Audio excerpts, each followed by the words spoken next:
Hi friends, thanks for tuning in to Be Your Own Zen Master, a DIY Buddhist podcast for anyone walking the path without a guide but still showing up. I'm Justin, just a guy with a microphone, a few creases in my map, and a chicken who's determined to cross the road. Today I was thinking we could have a look at how media influences our suffering. Things are constantly changing, and sometimes just trying to keep up with the big news stories seems like too much. What can we do to keep ourselves informed without freaking out? How do we protect ourselves from being overwhelmed or misled?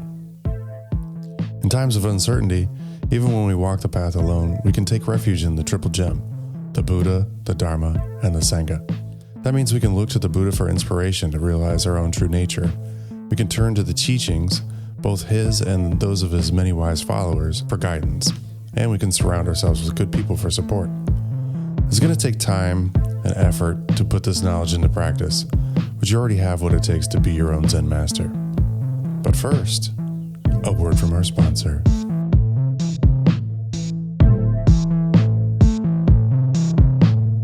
Did you know there are tens of people suffering every day? People just like you. Stop suffering and start living with Pharmazen. Pharmazen begins by harvesting golden nuggets of wisdom from only the most organic, most enlightened masters.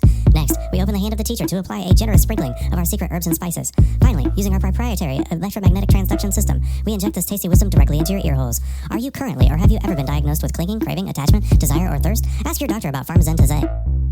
Side effects may include minor insight, moderate confusion, boredom, groaning, and upset stomach. If you are not satisfied with Pharmazen, we'll refund 100% of your suffering, guaranteed. Pharmazen may contain trace amounts of humor. Results may vary, not actually guaranteed. Do not take Pharmazen.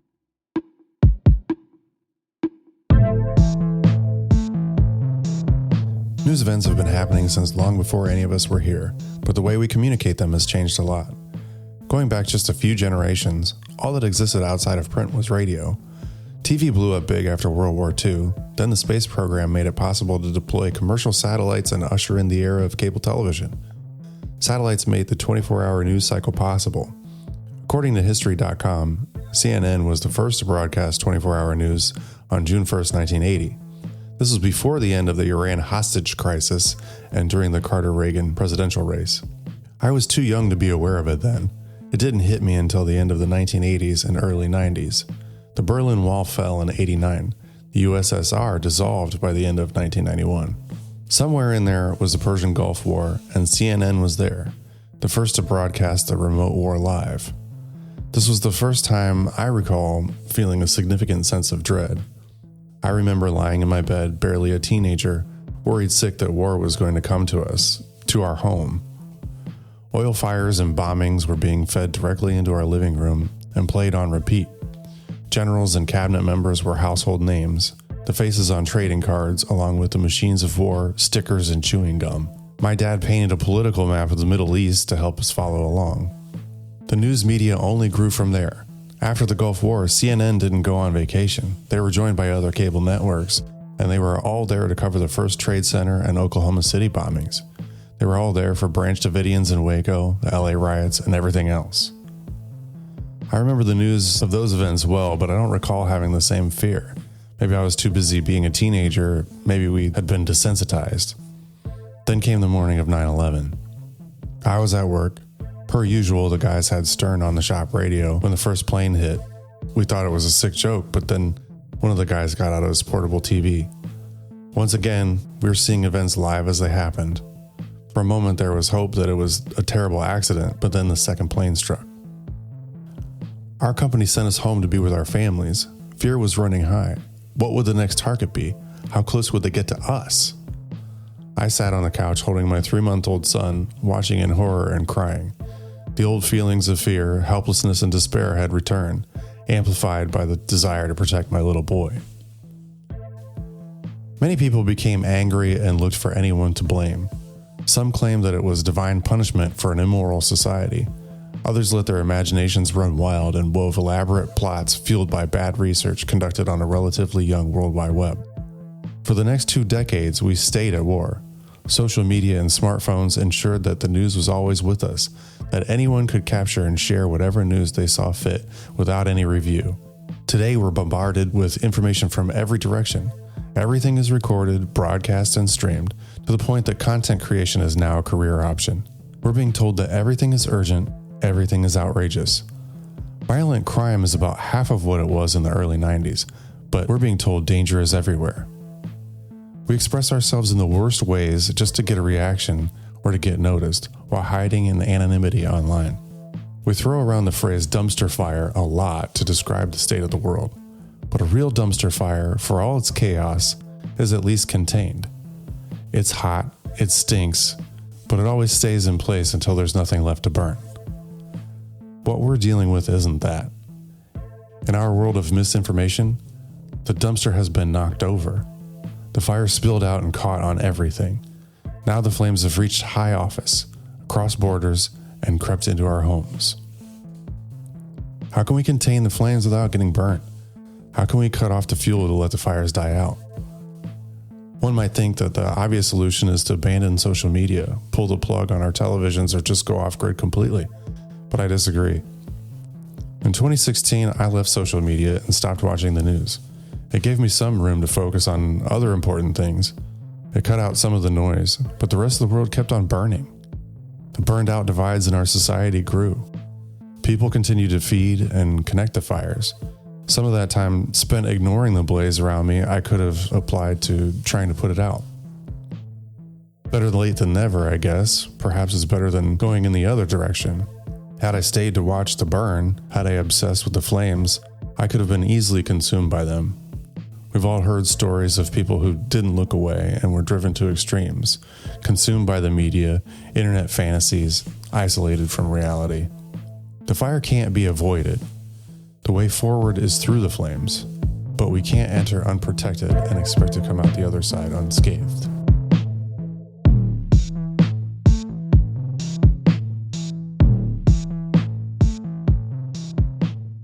We can protect ourselves. We can take refuge in the triple gem, also known as the three jewels or the three treasures, the Buddha, the Dharma, and the Sangha. In Buddhism, going for refuge is more than just a ritual. It's a declaration of intent that often marks the beginning of one's path as a Buddhist and frequently involves joining a community or Sangha. Reciting the three refuges, I take refuge in the Buddha, the Dharma, and the Sangha, is a way of saying, I'm a Buddhist now. But the words alone aren't enough. Truly taking refuge means living it. It doesn't mean shutting the world out. It means relating to the world from a place of grounded understanding. It's not an escape hatch, it's a home base, a stable point from which we can respond instead of react. It means returning again and again to our chosen path, reflecting, realigning, and applying the teachings to as many aspects of our lives as we can. It means continuously practicing and improving. And that's not easy.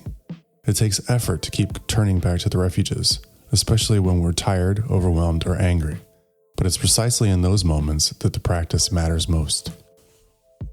So what does practicing the refuges look like when everything we see and hear suggests our doom? Okay, maybe that's too severe. What does practicing the three refuges look like when the media feeds us just a little more than we can take? We return to the Buddha.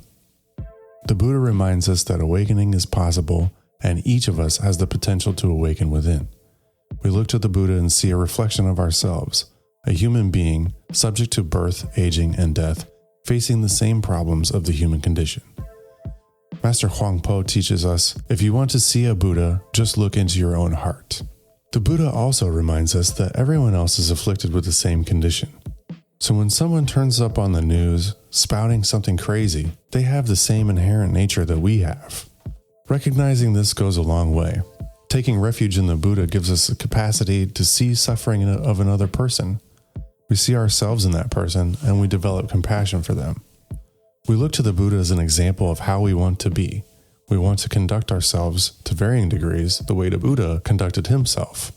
Taking refuge in the Buddha doesn't mean idol worship. It means trusting that our own minds are capable of wisdom, that we too can see clearly and act compassionately even when the world feels like it's burning down. On an everyday level, the Dharma is the teachings of the Buddha and the teachings of others who dedicated their lives to learning the Buddha Dharma, or dedicating their lives to sitting in meditation and penetrating the nature of existence. The teachings of the Buddha and his disciples, those people disciplined in the practice of the Buddha's teachings, help us navigate times of confusion. In the most basic way, the Buddha teaches to practice right speech. A Buddhist code of ethics with respect to speech is to speak only what one knows to be true, not to gossip or engage in idle chatter, and to refrain from harsh speech. The Buddha reminds us in the Itivuttaka, monks, 3 things are conducive to the arising of wisdom: association with good people, listening to the true Dharma, and proper attention.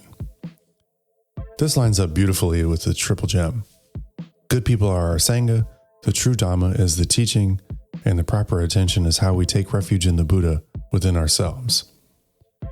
By the same token, if we are consuming false, idle, or harsh speech, we need to put it in check. Consider the source. Consider the suffering of the source. Consider the level of maturity of the source. Essentially, compartmentalize and put this off to the side. There might be some value in the information, or at least in contemplating or investigating the information, but absorbing it fully, redistributing it, not so much. On another level, the Dharma is the true nature of reality, of existence. In this sense, the Dharma is not just something we study, it's something we recognize. The Dharma is not separate from our lives, it is our lives, rightly seen. Bodhidharma said, "The truth is outside of all fixed patterns." Or, as Robert Aitken reminds us, when you're reading the newspaper or watching the news on television, remember that each person you see is a Buddha. Each one is trying to find their way, just like you. And none of us walks the path alone. Finally, we take refuge in the Sangha. Traditionally, a group of monks or lay practitioners. A congregation, if you will. But really, the Sangha is our community. However we come to think of community. It could be just you and me, or a few good friends. It's anyone who supports us in giving up the unwholesome for the wholesome. Anyone who supports our intention to be awake. Anyone who provides nourishment when we're running dry. In the Upada Sutta, the Buddha tells Ananda that admirable friendship isn't just a part of the path, it's the whole path. So we take refuge in that, in friends, in teachers, in strangers, in voices online, when they help us stay aligned with the truth, compassion, and sanity. When the noise gets too loud, the Sangha reminds us we're not alone. It could be a local sitting group, a podcast like this one, or even just one person who helps you see more clearly. It could be the writers and teachers whose work points you back to something true. And maybe it's just a friend you text when the news is too much, someone who doesn't try to fix but listens. That counts. That's Sangha. In a world of misinformation, connection with others who value wisdom and compassion can be a lifeline. It's not about groupthink. It's about mutual encouragement. It's about helping each other carry the water when the fire gets too close. Sometimes that support is quiet, sometimes it's loud, but the key is we remind each other, don't add more fuel. Help douse the flames.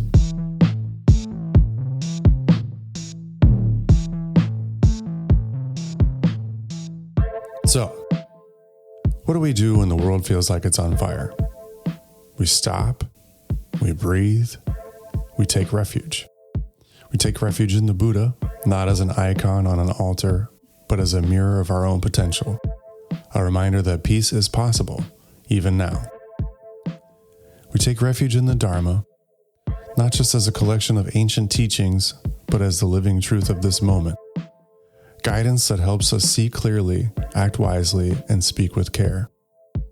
And we take refuge in the Sangha, the people who help us remember what matters. Those who support our effort to stay awake, stay kind, and not get swept away. We're not here to put out every fire, but we don't have to feed them either. We can be fire breaks, not numb, not indifferent, just spacious, just steady, just humans.